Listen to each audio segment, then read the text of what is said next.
Why does everyone think that Shein and Temu saves people money? I don't think they do. And why does everyone think that H&M and Zara sell affordable fashion? Because I don't think they do. And it's not because of the reasons that you might think. The criticisms of fast fashion are often things like poor quality and saying that, well, you know, you buy these garments and they don't last very long, and when you wash them they stretch out and all those kind of things. But I'm almost certain that everybody watching this video has bought something from a company would be considered fast fashion and still has that floating around in their wardrobe somewhere, or they've worn it a million times and it's okay. I've got this blue H&M t-shirt that I bought 2 years ago. It's made of polyester. It's my least favourite garment I own, but I wear it quite frequently because it's quite versatile, and it's lasted the test of time, and it was £6. So it's not the quality, it's not that it doesn't last. Well, the other criticism there might be, well, it's unethically made. I don't know how to break this to you folks, but most things aren't ethically made. That's how business works, okay? You can't really make a profit without being unethical in some way. And to give you an example of that, Louis Vuitton are probably one of the most unethical companies on the planet, and yet we perceive them to be a quote-unquote luxury brand. They're not necessarily fast fashion, but for a Louis Vuitton bag to be sold as made in Italy, it can be 95% made in somewhere like Bangladesh where they pay cheap wages, etc. And then all they have to do is finish the bag in Italy by sewing on, say, the zip or the handles, and then they can say it's made in Italy. So that's unethical. So it's not that. That's not the argument why fast fashion is expensive. And then what about things like transport costs and all those kind of things, you know, the environmental impact of fast fashion? Well, again, I don't know how to break it to you, but almost all of the textiles that you own, all the clothes you own, are made somewhere thousands of miles away. In fact, I know very few people who own clothes that were made in their country of origin. So it's not those arguments. They're not the reasons why I think fast fashion is actually expensive. I actually think there's a bigger reason why fast fashion isn't expensive. I actually don't think it's about the clothes at all. I think fast fashion is expensive because it's that search for constant novelty. These companies don't actually need your clothes to wear out in order for you to replace them, do they? How many times has somebody you know replaced or bought new clothes despite having a huge wardrobe of clothes already? Now, there are a few people in my life who might think, I'm smiling because it's funny, who might think I'm talking about them. And if you're watching this, yes, I'm talking about you, right? With your 9 million constant, oh, I've got to sort out my wardrobe. These people, okay? You know who you are. I'm going to get a text message when you see this, I'm sure, okay? I'm in danger. It's not that those clothes have worn out. They haven't broken them, okay? The zips haven't busted. It's the constant use of novelty. It's walking into Zara, you know who you are, walking into Zara and walking out with 4 bags, only a week later to then take 3 of those pieces back. It's that constant hit of dopamine from buying. That is the real cost of fast fashion, in my opinion. It's not that the clothes wear out. How do these fast fashion companies actually get us to do this? How do they get us to kind of get on this wheel of constant novelty? Well, there's a few reasons really. First of all, if we look at sites like Shein and Temu, they don't actually want you on their site, do they? Have you tried this? Have you tried buying from Shein and Temu? They keep directing you to their app. Why? Because it's like social media. It's like a doom scroll in heaven in there. Once you get stuck in that Temu app, you are in trouble. This is future editing, Elliot. I just realised I don't have any footage of the Temu or Shein app. And I'm not going to. I'm not downloading those apps, so don't be at me. And don't forget, they want you to have the app so they can get access to all your data, so they can then sell to you more specifically. I don't want to get down that rabbit hole too much, although I do recall a time when I bought from Temu. I can't remember what I bought now. I bought some lights, and I did buy a pair of loafers. I'll show you them here. And my friend went mental. And again, if you're watching this, he does watch my videos. If you're watching this, you know who you are. He went absolutely crazy. He's like, I cannot believe you're giving all of your data to this company, blah, blah, blah. And it's even worse if you download it to your phone, because they get access to all of the other information that's on your phone. And they want that because they want to sell to you specifically. And think about those apps as well. You open up the app and it's like, hey, you can have this thing and this thing and this thing. It's only 99p. And once you're in, you're in. It's that perceived bargain. And that's how our brain works. We think we're getting these perceived bargains, and we just keep buying and buying and buying. And what about FOMO, the fear of missing out? They're fantastic at this, all right? Because how does it work? Especially Shein and Temu, and Zara are getting really bad at this as well. H&M are slowly getting there. You go on the app for Shein and Temu, it's like this. You go on the app one morning, and by the afternoon you can't find those pieces again. They're gone. Okay, Zara replaced their clothes, I want to say it's every 28 days. I'll fact check that and put it on the screen, but it's very frequently. And H&M are the same, because every time I go to link the things that I wear from H&M that I've had for a little while, I can never link them anymore because they're gone. All right, and they don't even have the same stuff on their website as they do in their stores. And if you're a customer of H&M, for example, you know that. So if you see something on the website, you buy it because you don't want to miss out. It's that constant hype train. And then what about things like TikTok?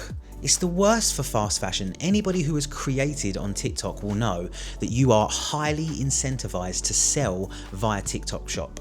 Now, I don't really scroll TikTok per se. It's not really my choice of social media. I'm a boomer and I'm a Facebook, Instagram guy. And unfortunately, TikTok constantly keep telling me to try and sell to my audience using TikTok shop, and they've incentivized me using things like coupons and stuff, so I can buy some stuff for reduced to show off in my TikToks and stuff. Folks, I don't want to do that. I want to recommend companies I trust and clothes that I own to you, like these Charles Tyrwhitt polos I've done a million shorts on, because I genuinely really like them. I've worn them a lot. I know they work. I don't want to sell you garbage, okay? But it's that constant doom scrolling, and if everybody keeps doing it, eventually you'll crumble because your brain will get programmed. That's how the psychology of selling works. And here's a little tidbit. Remember, I teach business, okay?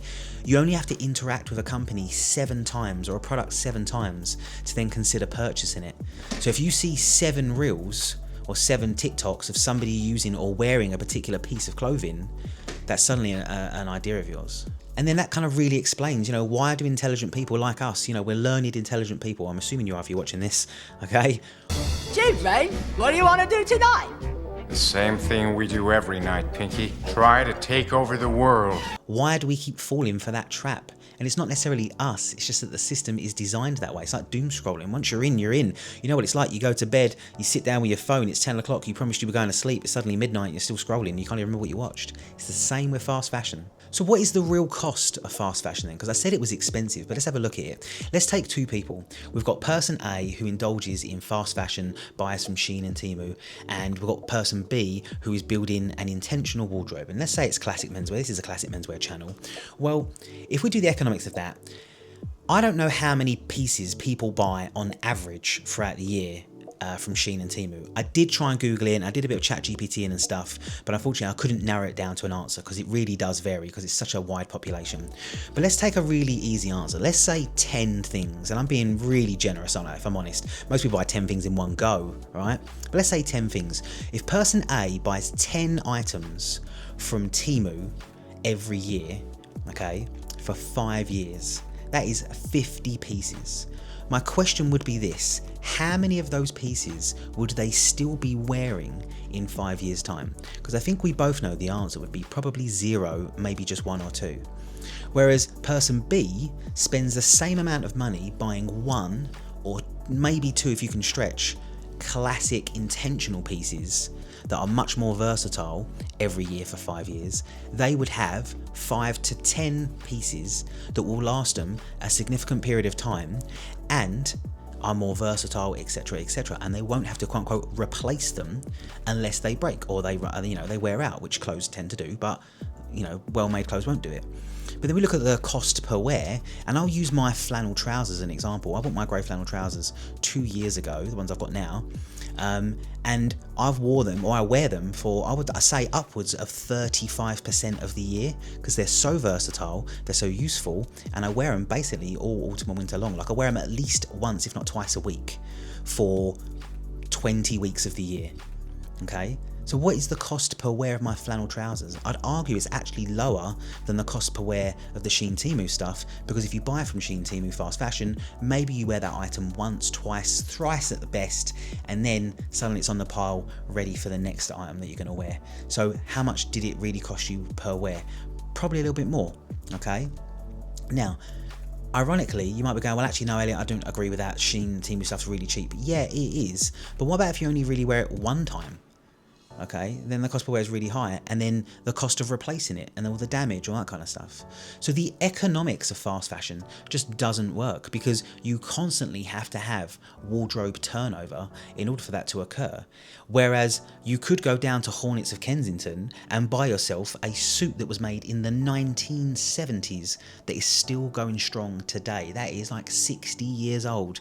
And there's two gentlemen that I work with who shop at there exclusively, and they turn up to work every day in suits that are at least 60 years old. The cost per wear there is pennies, absolute pennies. But they're intentional, they're classic, and they're stylish, versus your Shein stuff, which you have to replace constantly. So the economics just don't add up. I don't want to make out like Shein and Temu and Zara and H&M, these people are the actual villains in this, because we have to acknowledge at this point that actually people enjoy buying clothes. What about if that's how you like to spend your money? Because my concern is about it being too expensive. But what if that's how you enjoy spending your money? Well, if that's how you enjoy spending your money, then I don't know why you've sat through nearly 10 minutes of this conversation. You should have just clicked off at the start, because if that's how you enjoy spending money, good. I'm pleased for you. I want you to enjoy your life and you do whatever makes you happy. But I'm talking to the people who are getting a little bit sick of this fast fashion trend, who feel like they're constantly playing catch up and want to drift over to our side of the fashion kind of spectrum of buying intentional, versatile pieces. Is it possible to learn this power? And I don't think the big problem is Shein and Temu. I think the big problem, the real villain in all of this, is simply overconsumption. And we here in the UK, places like America probably, I can't speak for you because I'm not there, but here in the UK, we are the absolute worst for that. We relish in overconsumption, and it's a symptom of capitalism, isn't it? Okay, that's how that works. So what's the solution then, Elliot? What, just buy really expensive clothes? No, that's not what I'm telling you, okay? I don't want you to buy expensive clothes. In fact, I started an entire brand to stop you buying expensive clothes, because I want you to buy classic menswear pieces that are reasonably priced, okay? I think the solution is to build a wardrobe intentionally with versatile pieces. Do they need to be classic menswear? No, you wear what you want to wear. But if you're watching this, then I'm assuming you like classic menswear, so you're probably going to buy those. But this polo isn't classic menswear, okay? This is actually quite modern and formal, isn't it, in the grand scheme of things? It's not fashionable though, this is not what the cool kids are wearing, but it still makes me look presentable. It's still, you know, in the boundaries of my wardrobe. And it's versatile, because I can wear it for half the year, I can wear it formally, I can wear it informally, all those things. Was it expensive? No, not really. Was it made somewhere abroad? Yes. Okay. Is it made of fiber, natural fibers though? Yes, it is actually, okay? So I want you to build a wardrobe intentionally, buying pieces that have versatility, that will last you the test of time, that you can then mix and match with other things, and you won't have to quote unquote replace or have a clear out of your wardrobe and get rid of them after just 6 months, 3 months, whatever. Maybe you have to replace them in a year's time, 2 years time, if you catch them, you get a hole in them, or you ruin them with something, okay? But these things should last you a significant amount of time. If it's not gonna last you 5 years, don't buy it. Might be a nice guideline. I've just made that up off the spot, don't quiz me on that. So here's my kind of takeaway from this. Here's what I want you to take away, and this is really the thought that sparked this video, because I've been thinking about this for a little while, just observing some people in my life and about how they kind of buy clothes, and like the constant cycle of people not making fun, but they, you know, like, but having banter about my wardrobe, okay? I don't think fast fashion is expensive because the clothes don't last. I think fast fashion is expensive because the trends don't last. And that's the kind of the bottom line, as Stone Cold would say. And that's the bottom line. Why? Because Stone Cold said so. I think that's where we need to kind of realise that's the hamster wheel that we're on. And if we want to fix that problem, if it is a problem to be fixed, I'm not out here throwing shade at anyone, I think we have to get over that and get away from that overconsumption and realise that trends are great. And you know, if you're a teenager and you like trends, cool, I'm not asking teenagers to wear suits, but once you get past that kind of initial jostling socially phase, you really might want to consider buying a wardrobe that's a bit more intentional, that's going to last you a while. And if you're doing that already, but you're not doing it with classic menswear, because I'm thinking of a few of my friends who have got wardrobes like that, like I can reliably know that they're going to be wearing X clothes when I see them. It's great, because they're not over consuming when it comes to clothes. Does that make sense? I hope you've liked this video. It's a different style of video. It's just been something that's bubbling on my brain. If you give it a like and a subscribe, I'd really appreciate it. And I will hopefully catch you in the next one.